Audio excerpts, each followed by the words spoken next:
एक छोटा सा गांव था, नाम था मोहनपुर। उस गांव में एक 200 साल पुराना कुआं था।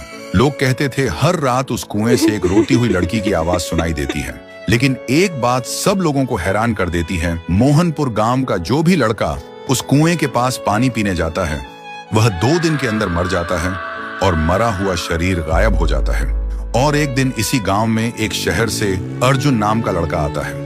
अर्जुन वह छुट्टियों में अपने दादाजी से मिलने आए थे। एक दिन अर्जुन गांव के लोगों से सुना है कि वह कुआं बहुत डरावना है और कोई उसके पास नहीं जाता।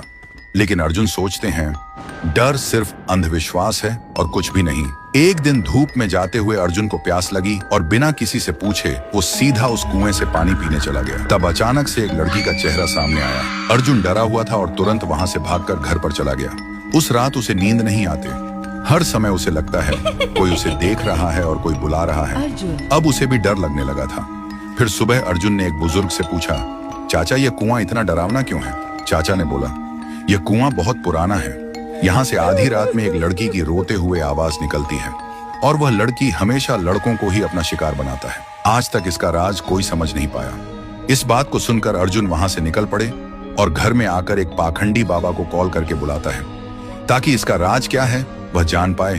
और आखिरी दिन पाखंडी बाबा आता है और गांव के सभी लोग इकट्ठा होता है। पाखंडी बाबा उस कुएं को देखकर कांपते हुए कहता है कि यह तो बहुत ही भयानक है। कुएं के अंदर जो भी है उसको पकड़ना मेरे बस के बाहर है। ऐसे बोलकर पाखंडी बाबा उस गांव से निकल पड़े।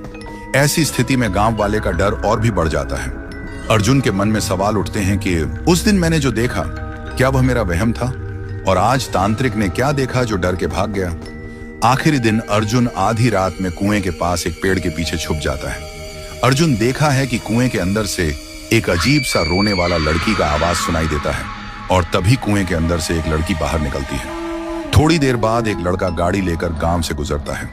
वह लड़की उसके सामने आ जाती है और लड़की उस लड़के को मार देता है और लड़के का शरीर गायब हो जाता है। अर्जुन यह सब देखकर हैरान रह जाता है। उसके दिमाग में एक ही सवाल घूमता है कि यह लड़की कौन है जो लड़के को ही अपना शिकार बनाते हैं, लड़कियों को क्यों नहीं? तो दोस्तों, अगर आपको जानना है कि उसे कुएं में वह लड़की कौन था और वह सिर्फ लड़कों को ही क्यों अपना शिकार बनाती है, तो कमेंट करो, पार्ट 2 चाहिए।